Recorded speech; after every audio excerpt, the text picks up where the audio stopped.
Bonjour à tous les amis, bienvenue sur la chaîne pour une nouvelle présentation. Donc avant de présenter la figurine, j'avais quelques objets à vous présenter. Bon, vous avez dû les voir, j'ai fait des petites vidéos short avant sur ma chaîne, mais je voulais encore vous les faire voir dans cette vidéo. Donc je voulais bien sûr parler du tome 4 de Dragon Ball Kakume. Franchement, pour ceux qui n'aiment pas Dragon Ball Super, c'est une belle alternative pour l'histoire. Ça se passe après le tournoi du pouvoir. Donc quand il gagne le tournoi du pouvoir et que C17 doit faire un vœu, donc l'histoire de Dragon Ball Kakume dans le tome 1, ça commence là. Donc comme là, je vous ai dit, on est déjà arrivé au tome 4. Regardez-moi ça, la couverture. Franchement, les dessins sont ouf. Et puis quand vous l'achetez, vous n'êtes pas volé parce que il y a vraiment de la lecture. Hein. Vous voyez, c'est vraiment épais. Et comme on peut voir à l'intérieur, franchement, il y a des magnifiques dessins. Je sais pas si vous voyez bien et tout. Et non, franchement, ils ont vraiment pas à rougir de leurs dessins. Et puis, je vous dis, si vous n'aimez pas Dragon Ball Super, c'est vraiment une très belle alternative à l'histoire. Regardez les pages en couleur. Franchement, elles sont magnifiques. Le Trunks, là, on retrouve un vrai Trunks badass. Pas le Trunks de Dragon Ball Super. Là, il est vraiment badass. Non, franchement, bon, après, je voulais pas vous faire voir tout le livre parce que ça serait vous spoiler. Mais pour ceux qui ne connaissent pas, donc, c'est dessiné par Poisson Labo, scénarisé par Darko et Renko. Franchement, je vous dis, achetez-le, vous ne serez vraiment pas déçus. Après, avec le tome, on a une petite carte en cadeau. Bon, excusez-moi. Donc, à chaque nouveau tome, on a une petite carte en cadeau. Et généralement, les précommandes, ça se passe généralement tous les 6 mois. Je vous mettrai les liens en description si vous voulez suivre l'Instagram de Poisson Labo, Renko et Darko. Tous les liens sont en description et vous avez qu'à suivre l'Instagram pour savoir les précommandes. Ensuite, j'avais ceci aussi à vous présenter. J'aime bien avoir des petits objets insolites dans ma collection. Attendez, je vais l'enlever du plastique de protection. Et vous voyez, c'est une carte, il fait une carte XXL. Franchement, elle est magnifique. Vous voyez, quand on la bouge, les prismes et tout à l'intérieur. Vous voyez à l'arrière, c'est vraiment une carte, mais c'est des formats A4. Donc, comme vous pouvez le voir, si vous êtes intéressé, c'est Gohan 2.0 Custom. Pareil, il a un Instagram, allez le suivre.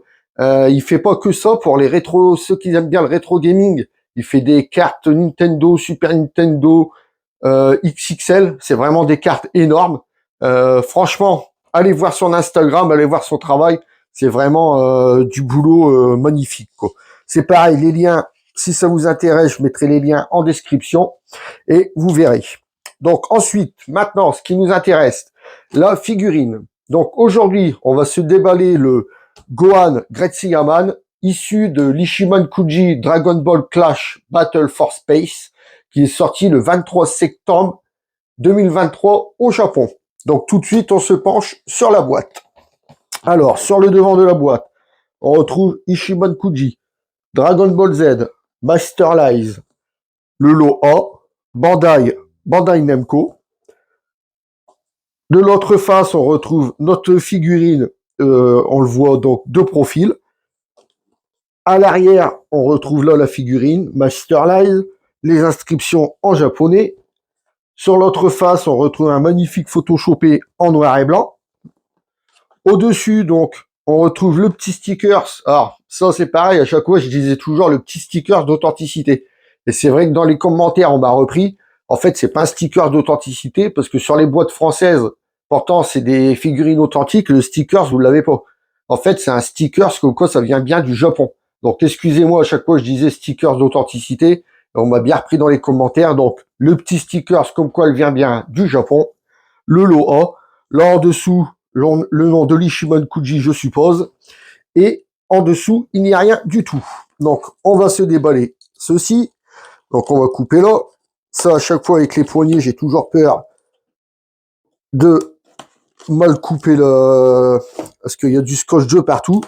Alors, j'ai toujours peur d'en oublier et d'esquinter la boîte. Ça m'est déjà arrivé. Donc là, attendez, alors, faut le couper ici. Faut le couper ici. Voilà, une fois que la poignée se sépare en deux, normalement, c'est que c'est bon. Hop, donc on ouvre ici. Donc là, on ouvre de ce sens-là. Et voilà, donc à l'intérieur, ça se présente comme ceci. Comme l'autre figurine, c'est encore du plastique rigide, ça protège vraiment bien la figurine. Bon, maintenant, s'ils font ça pour toutes les figurines, c'est bien, mais c'est vrai que pour ranger les boîtes, c'est un peu le bordel. Hop, donc, on la sort du carton. Donc, voilà notre magnifique figurine. Donc, apparemment, elle est en 1 et 2 parties. Donc, comme d'habitude, je la déballe et on se retrouve pour le gros plan. À tout de suite, les amis.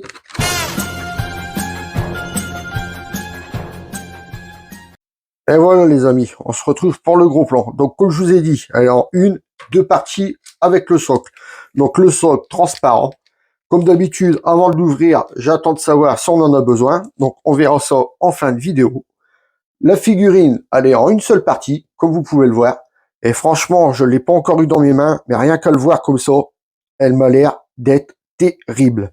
Donc, on va se décrire un peu tout ça. Donc, c'est parti. On commence par les cheveux. Donc, les cheveux, ça nous fait de magnifiques nuances dedans. Franchement, enfin des nuances de couleurs sur les figurines. Ça fait vraiment très très plaisir. Attendez, je vais baisser un peu la lumière parce que sinon, ça éclaire de trop et on voit pas. Voilà, là ça ira mieux. Donc, les cheveux, je vous disais, ça part d'un jaune foncé qui part sur un jaune clair. Donc, on les voit sur les mèches ici à l'intérieur et tout. Franchement, il y a de belles nuances de couleurs dans les cheveux. C'est vraiment très très beau. Il nous manquait ça depuis un moment sur les figurines qu'on n'avait plus de nuances de couleurs. Et là, bah, les cheveux, franchement, c'est vraiment ça fait des beaux tons. Ça fait un beau jaune. Et là, ça nous fait un jaune foncé à l'intérieur des mèches. Et bon, c'est malheureux, c'est qu'au bout des mèches, ça finit pas par un blanc, un blanc jaunâtre. Ça aurait fait vachement beau. Mais enfin bon, on va pas se plaindre. Il y a quand même des nuances de couleurs dans les cheveux. Donc franchement, on va pas se plaindre là-dessus. Ensuite, le regard. Donc déjà, rien que la mèche qui tombe là devant, vous voyez, ça fait vraiment badass. Hein. Ça fait vraiment très très beau. Ensuite, le regard. Regardez-moi ça, le regard qu'il a. Vraiment magnifique. Les traits, là, vraiment bien tirés. Ça ne fait pas, ils ont pas été foutre du feutre noir dedans. Ça fait vraiment très très joli. Les yeux bien verts. Il ne louche pas. Les sourcils bien dessinés. Non, franchement, il est vraiment très beau. Après, pour ceux qui avaient dit qu'il avait la tête plate, pas du tout. Hein. Il a vraiment, il a bien le visage, bien sculpté. Franchement, il est vraiment très très joli. Il a pas du tout la tête plate. Ensuite, le noir. Donc le noir, ça nous fait un magnifique noir mat. Vous voyez, que ça soit les bras, ici à ses pectoraux, tout ça, ça fait un noir mat avec des belles nuances de couleur grisâtre pour bien faire ressortir la musculature. Franchement, ça fait très très joli. De ce côté-là, c'est exactement pareil, vous voyez. Ici, là, ça fait des petites couleurs grisâtres. Franchement, ça fait très joli. Ici, sur les avant-bras, c'est pareil. Sur les pecs, il y en a un peu moins. Dans le cou, ça fait un noir sans nuance de couleur. Sur les pecs, on voit un petit peu de couleur grisâtre, mais c'est vraiment très très léger. Ensuite, sur son costume de Gretzky Yaman, un magnifique vert pomme qui perd sur du vert foncé dans les pliures de son déguisement. Franchement, ça fait très très joli. À l'arrière, sur le dos, c'est pareil, vous voyez. Ici, des belles nuances de couleur vert foncé qui part vers un vert clair. Non, franchement, elle est vraiment très très belle. Ensuite, la ceinture. La ceinture, on repart sur un noir mat comme les bras, avec un magnifique doré ici. Très bien, la peinture est vraiment bien posée. Ça ne dégueule pas sur le noir comme le noir ne dégueule pas sur le doré. Franchement, c'est vraiment très très bien peint. Il n'y a rien à dire là-dessus. Elle est vraiment bien posée. Le bas de son déguisement, donc ici, le mouvement du vent, très joli. Là, on retrouve les nuances de couleur vert foncé qui partent vers le vert clair. Franchement, c'est les nuances sur cette figurine, ils sont vraiment très très jolis. À l'arrière, ici, il y en a un peu moins. Il y a des petites nuances ici, mais c'est vraiment vite fait. Mais par contre, sur l'avant, là, c'est vraiment très très beau. Les gants, ça nous fait des gants blancs qui tirent vers des petites couleurs grisâtres. C'est pareil, bien sculpté. La main, ça fait papoter, c'est bien sculpté aussi. Vous voyez là les doigts, on peut voir les doigts ici. Donc c'est bien séparé tout ça. De l'autre côté, c'est pareil. À l'arrière, pareil. Donc, je vous dis, cela, c'est vraiment très, très bien travaillé. Le pantalon, donc, on retrouve le pantalon, la même couleur que les bras. Ça nous fait un noir qui tire sur du grisâtre. Franchement, c'est très, très beau aussi. Là, de ce côté-là, c'est pareil. Bon, il y a un peu moins de... C'est un peu moins nuancé que les bras, mais il y en a quand même. Ils se sont donné le mal quand même de nous faire des belles nuances dessus. Vous voyez, là, on le voit bien. On le voit très, très bien ici. Ici, sur le mollet, c'est pareil. Vous voyez, là, on le voit vachement bien. Non, franchement, c'est vachement bien travaillé. Bon, petit bémol, c'est que les mollets, l'arrière des jambes, j'ai l'impression qu'ils sont quand même beaucoup moins travaillés que l'avant. Je veux dire, question muscles et tout, vous voyez, ça fait vite faire un plat. Ils ont fait un petit coup de scalpel en plein milieu, mais l'arrière, les muscles sont pas très très bien travaillés. L'avant, ça va. L'arrière, ça serait mon petit bémol. Ensuite, les godasses. Donc, les godasses, c'est pareil, c'est un blanc qui tire vers de belles petites nuances de gris. Franchement, très très joli. De l'autre côté, c'est exactement pareil. Le bout des godasses, ils nous ont fait un marron, comme on a l'habitude de voir. Là, c'est plus un marron cocodois plus un marron qui tire sur le jaune. Mais en tous les cas, question peinture, il n'y a aucune peinture qui dégueule. Là, vous pouvez le voir de très près, regardez. Le jaune, le jaune ne dégueule pas sur le blanc. Le blanc, après, c'est pareil, il y a des petites couleurs grisâtres et tout. Ah, si, ça dégueule juste un petit peu là. C'est vraiment vite fait.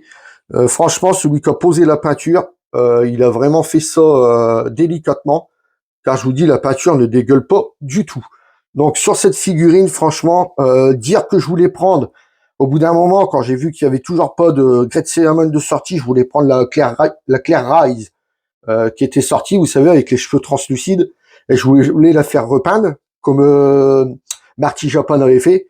Et heureusement que j'ai attendu, parce que quand j'ai entendu la sortie de cette Ichiban Kujiro, et ben quand je vois la figurine, là, je suis pas mécontent d'avoir attendu, parce qu'elle est vraiment très très jolie. Donc sur ce, maintenant, on va la poser debout pour voir si elle tient debout toute seule. Allez, on la pose, on voit ça tout de suite. Donc, moment de vérité. Tient-elle debout toute seule sans son socle? Impeccable, vous voyez, même en la posant comme un brusque, elle tient vraiment bien toute seule. Bon, on voit qu'elle est un peu déséquilibrée. Ah non, même pas, non, non. Donc, je bouge la table, tout bouge, la figurine ne tombe pas. Donc, le support qui est ici, vous en avez pas besoin, vous pouvez le laisser dans la boîte. Et franchement, regardez, que ça soit de face, tout ça, à chaque fois, je le mets toujours de face et tout, parce que la table n'est pas droite. Donc, ça soit de n'importe quel sens, vous voyez, elle tient vraiment bien toute seule. Donc maintenant, on va prendre les mesures de cette belle figurine. J'allais dire cette petite figurine, mais elle n'est pas si petite que ça. Donc on va prendre les mesures. Alors en hauteur, elle fait... Attendez, à chaque fois je le prends de là, mais j'aurais juste si Cora le prendrait de l'arrière. En hauteur, elle mesure 27 cm en hauteur. En profondeur, on va prendre la profondeur la largeur des épaules. Attendez. Donc en largeur, elle fait 9 cm en largeur et en profondeur. Donc en profondeur, on va prendre qu'est-ce qui est le plus profond? On va prendre là avec le devant de son ventre. Et en profondeur, elle fait 5 cm en profondeur. Donc comme je vous ai dit, hein, c'est pas une petite figurine. 27 cm en hauteur, c'est quand même ça fait quand même un beau joujou. Donc tout de suite, on se retrouve pour la conclusion. Allez, à tout de suite les amis.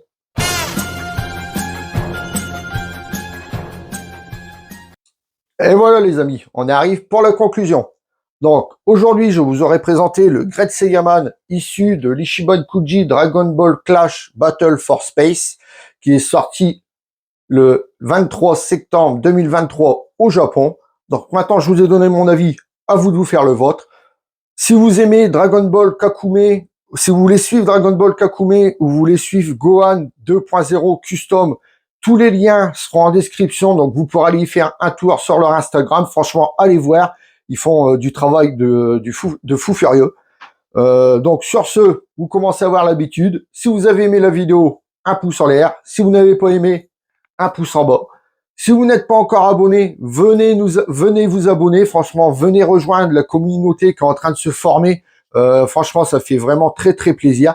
En plus, on parle de tout et de rien dans les commentaires. Franchement, c'est vraiment le top. N'oubliez pas d'activer la petite cloche pour ne louper aucune vidéo. Sur ce, je vous laisse en compagnie du box et je vous dis à très bientôt pour une prochaine vidéo. Salut à tous les amis.